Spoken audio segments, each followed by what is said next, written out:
नमस्कार साथियों, सत्य कहानी में आपका स्वागत है। अगर आप पहली बार हमारे चैनल पर आए हैं तो चैनल को सब्सक्राइब करके बेल आइकन ऑन कर लीजिए।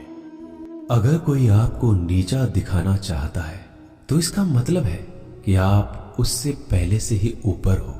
जिंदगी जीने के लिए मिली है, इससे लोग क्या सोचेंगे यह सोचने में बर्बाद मत करो। किसी के बुरे वक्त में उसका हाथ पकड़ो, सहारा दो, उसे हिम्मत दो, क्योंकि बुरा वक्त थोड़े समय में चला जाएगा लेकिन वह आपको दुआ जिंदगी भर देता रहेगा। मनुष्य सुबह से शाम तक काम करके उतना नहीं थकता जितना चिंता और क्रोध के एक क्षण में थक जाता है। संबंध परमात्मा से अच्छे बना लो तो तुम्हें किसी की जरूरत नहीं पड़ेगी। तुम खुद सबकी जरूरत बन जाओगे। सलाह देने तो हजारों आते हैं लेकिन जब साथ देने की बारी आती है तो केवल भगवान आते हैं। जीतने के बाद तो सारी दुनिया गले लगाती है, क्योंकि जो आज आपके साथ है वह कल आपके खिलाफ हो सकते हैं। बिना मतलब के कोई आपकी इज्जत नहीं करेगा, लेकिन खुद को इतना काबिल बनाओ कि लोग बिना मतलब के भी आपका इज्जत करें। भगवान कहते हैं, सोने से पहले तुम सबको माफ कर दिया करो और तुम्हारे जागने से पहले मैं तुम्हें माफ कर दूंगा। भगवान ऑक्सीजन की तरह है जिन्हें आप देख नहीं सकते, लेकिन उसके बिना आप रह भी नहीं सकते। कोई और तुम्हारी मदद नहीं कर सकता, अपनी मदद स्वयं करो। आप खुद के सबसे अच्छे मित्र हैं और सबसे बड़े दुश्मन भी। इंसान तब समझदार नहीं होता जब वह बड़ी बातें करने लगे, बल्कि समझदार तब होता है जब वो छोटी छोटी बातों को समझने लगे। आप किस समय सही थे इसे कोई याद नहीं रखता, लेकिन आप किस समय गलत थे ये सब याद रखते हैं। सब दुख दूर होने के बाद ही मन प्रसन्न होगा। यह आपका भ्रम है। मन प्रसन्न रखो, सब दुख दूर हो जाएंगे। यह हकीकत है। किसी भी व्यक्ति की कोई भी बात बुरी लगे तो दो तरह से सोचो। यदि व्यक्ति महत्वपूर्ण है तो भूल जाओ और बात महत्वपूर्ण है तो व्यक्ति को भूल जाओ। रिश्तों का संबंध सिर्फ रक्त से नहीं होता। जो मुसीबत में हाथ थाम ले उससे बड़ा कोई रिश्ता नहीं होता। भगवान कहते हैं, तुम सब कुछ मुझे सौंप दो, सारा दर्द, परेशानी, और बिल्कुल हल्के होकर मुझे याद करो। धीरे धीरे तुम्हारा जीवन बदल जाएगा। हर रोज रात को सोने से पहले भगवान को अपनी पूरी दिनचर्या बता के सोएं। अगर आपके द्वारा किसी का दिल दुखा है तो मन ही मन उससे माफी मांगे। अगर आपका किसी ने दिल दुखाया है तो उसे माफ करके सारी चिंताएं भगवान को सौंप कर सो जाए। यकीन मानिए, इससे आपकी जिंदगी खुशनुमा बन जाएगी। क्रोध बोला हुआ एक शब्द इतना जहरीला हो सकता है कि आपकी हजार प्यारी बातों को एक मिनट में नष्ट कर सकता है। सबको हंसाना लेकिन किसी पर भी हंसना मत। सबके दुख बांटना लेकिन किसी को दुखी मत करना। सबकी राह में दीप जलाना लेकिन किसी का दिल जलाना मत। यही जीवन की रीत है। जैसा बोओगे वैसा ही पाओगे। दुआएं और प्रार्थनाएं असंभव को भी संभव बना देती है।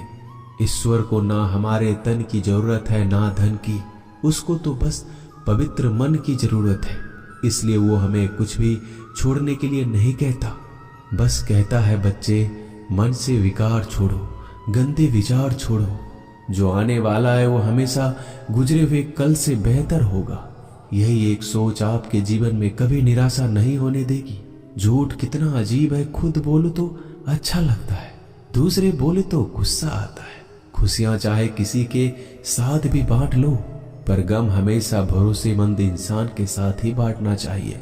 जीवन में समय चाहे जैसा हो, परिवार के साथ रहो तो सुख बढ़ जाता है, दुख हो तो बढ़ जाता है। सच्चा मित्र वही है जो उस समय में भी आपके साथ खड़ा हो जब सारी दुनिया आपके खिलाफ हो। आपके पास जितना भी है उसके लिए बार बार दिल से धन्यवाद कहे, हर वक्त कहे। यकीन मानिए, जितना भी है वो जल्दी कई गुना हो जाएगा। प्रार्थनाएं और ध्यान इंसान के लिए बहुत जरूरी है, क्योंकि प्रार्थना में भगवान आपकी बात सुनते हैं और ध्यान में आप भगवान की बात सुनते हैं। श्री कृष्ण से कितना कुछ छूटा। पहले माँ छूटी, फिर पिता छूटे, फिर जो नंद किशोर मिले वो भी छूटे, संग साथी छूटे, राधा भी छूटी, गोकुल छूटा, फिर मथुरा छूटा। श्री कृष्ण से जीवन भर कुछ न कुछ छूटता ही रहा। नहीं छूटा तो वो था देवत्व, मुस्कान और सकारात्मकता। श्री कृष्ण दुखी नहीं, उत्सव के प्रतीक है। सब कुछ छूटने पर भी कैसे खुश रहा जा सकता है, ये श्री कृष्ण से अच्छा कोई नहीं सिखा सकता। इसलिए हमेशा खुश रहे, सदा मुस्कुराते रहे। जीतने का मजा भी तभी आएगा जब लोग आपके हार का इंतजार करेंगे। गीता में लिखा है, यदि कोई आपको अच्छा लगता है तो अच्छा वो नहीं, अच्छे आप हैं, क्योंकि उसमें अच्छाई देखने वाली नजर आपके पास है। अपनी पीड़ा के लिए संसार को दोष मत दो, अपने मन को समझाओ। तुम्हारे मन का परिवर्तन ही तुम्हारे दुखों का अंत है। सोच और नीयत अच्छी रखिए, फिर आपके कष्ट प्रभु स्वयं दूर कर देंगे। याद रखना, भगवान से कभी उम्मीद छोड़ना नहीं और दुनिया वालों से कभी उम्मीद रखना नहीं। सुख दुख एक सिक्के के दो पहलू है। जहां सुख होगा वहां दुख भी होगा, जहां दुख होगा वहां सुख भी होगा। इसलिए सुख दुख के बारे में बिना सोचे निरंतर अपने लक्ष्य को प्राप्त करने के लिए प्रयास करते रहना चाहिए। एक बात हमेशा याद रखना, किसी के सामने गिड़गिड़ाने से ना मोहब्बत मिलती है ना इज्जत। इसलिए अपने स्वाभिमान को जिंदा रखो। कोई अगर आपकी किस्मत में होगा तो आपके पास खुद ही चलकर आएगा। दूसरों को हराने का मौका मत दो, बस खुद को आगे ले जाने की जिद पालो। कभी हार ना मानने की आदत ही एक दिन जीतने की आदत बन जाती है। सिर्फ दो चीजें मनुष्य के भाग्य का निर्माण करती है। पहला, स्वभाव। अगर आपके स्वभाव में अच्छाई, विनम्रता और गुण है तो आपका भाग्य चमकेगा। अगर आपका स्वभाव क्रोधी है, आलसी है, तो आपका भाग्य बिगड़ना अनिवार्य है। इसलिए अपने स्वभाव को मधुर और आकर्षित बनाइए। दूसरा, आपकी वाणी। बोलना तो आदमी 2.5 साल की उम्र में ही सीख जाता है, परंतु कब, कहां और कैसे बोलना है उसे यह जिंदगी भर भी नहीं समझ पाता। जिसे ये बोलना आ गया कि कब, कहां और कितना बोलना चाहिए, समझ लो उसे सफल होने के लिए कोई नहीं रोक सकता। पिता से बड़ा कोई सलाहकार नहीं, माँ की छांव से बड़ी कोई दुनिया नहीं, भाई से अच्छा कोई भागीदार नहीं और बहन से बड़ा कोई शुभ चिंतक नहीं। इस मतलबी दुनिया से कोई मतलब ना रखो, और मतलब रखना है तो अपने मतलब से मतलब रखो। दुआएं मांगने से किसका भला होता है, मिलता तो वही है जो हमने बोया होता है। तुम नीचे गिर के देखो, कोई नहीं आएगा उठाने। तुम जड़ा उड़कर तो देखो, सब आएंगे गिराने। एक बात हमेशा याद रखना, अगर शराब की दुकान पर बैठकर दूध पियोगे तो तुम्हें शराबी का ही दर्जा मिलेगा, और किसी मंदिर में बैठ के पानी भी पियोगे तो तुम्हें एक संत का दर्जा दिया जाएगा।